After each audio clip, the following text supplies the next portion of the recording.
Ladies and gentlemen, it is a custom rather to expect that when you have done everything that we have been talking about in the previous lessons, after a period of about 6 to 12 months, your fish will mature and they will be ready for harvesting depending on the breed that you have, because they take long. There are some that are very fast when it comes to reaching maturity periods. So to harvest fish from a pond, you simply use a net or other suitable tools to just drag the fish out of the water. It isn't a difficult process. It's because the fish are going to be just nearby, and fish do not have hands or arms or wings to keep on escaping. Yes, they they find moving in the water actually convenient for them. The marine environment is good for their maneuverability, but they are very easy to catch. So make sure you handle the fish gently and avoid injuring them. But once you have caught the fish, then you can transfer the fish to a separate container or a bucket filled with water. From there, you can opt to clean and prepare the fish for consumption or further processing. You must split open the fish stomach and remove the intestines as soon as possible, because they can cause decay and spoil the fish's taste. But those intestines as well, they are also a good source of feed for pork, for pigs, because pigs eat everything. So don't throw those intestines away. Just throw them to the pigs and they are going to enjoy such snakes. Some fish scales must be removed on site, and there are some whose bones are very dangerous and must also be removed by the fishermen, so that the restaurant that is going to cook them does not make a mistake and prepare the fish that might end up injuring their patrons, because the blame is going to be traced back to you as a supplier. It is important to harvest the fish in a humane and respectful manner. There are some who throw in some chemicals to kill the fish so that they can all float to the surface and then they can quickly drag them out. That is inhumane. The fish are going to die a painful death, number one, but number two, those chemicals can also harm the final consumer and even your business as well, because you will kill even the next generation, or rather the next batch of fish, and you are not going to be having enough to sell in the future. So it's important to fish to note that fish are also perishable.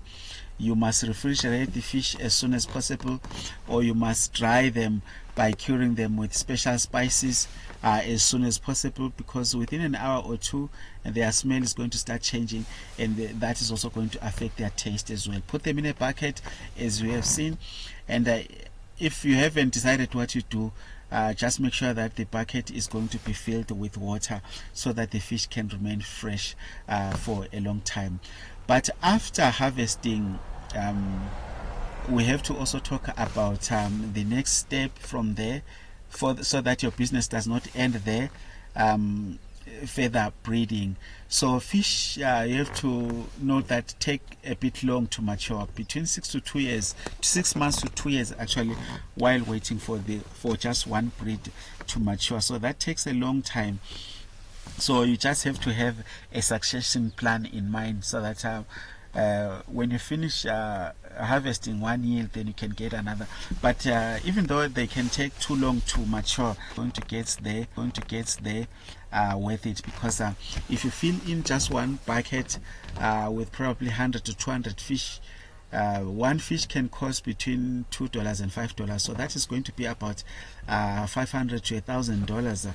That's quite a lot of money that can support your family in so many ways, especially in developed countries where the prices of goods and basic commodities are not that high.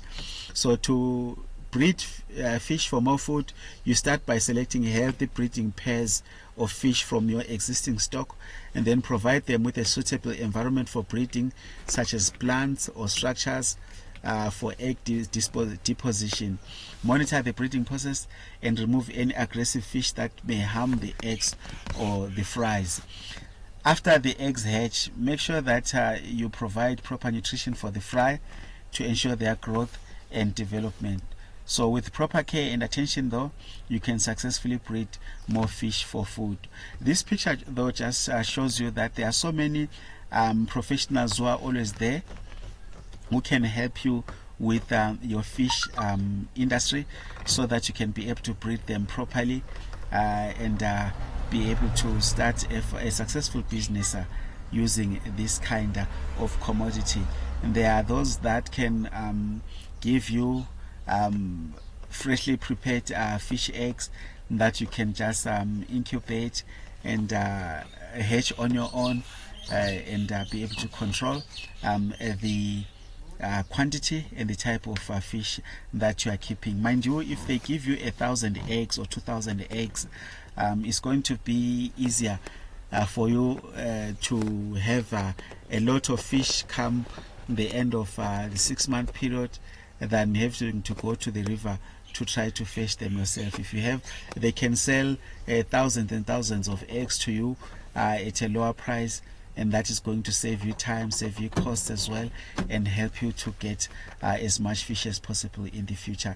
So, and the other thing, getting all the eggs in advance will help you even in your planning, so that you can give them the right kind of space, and you can start stocking food supplies ahead of time, so that when you finally get your fish and your eggs, you'll be ready to go. So this is a very successful business, ladies and gentlemen, because it doesn't need too much maintenance either, and it doesn't need huge capital outlays at the beginning. But please try it, and you are going to tell us how it is going to sound. All the best, ladies and gentlemen. We appreciate your time, and we hope that this has taught you one good skill that is going to help you and your family from now on.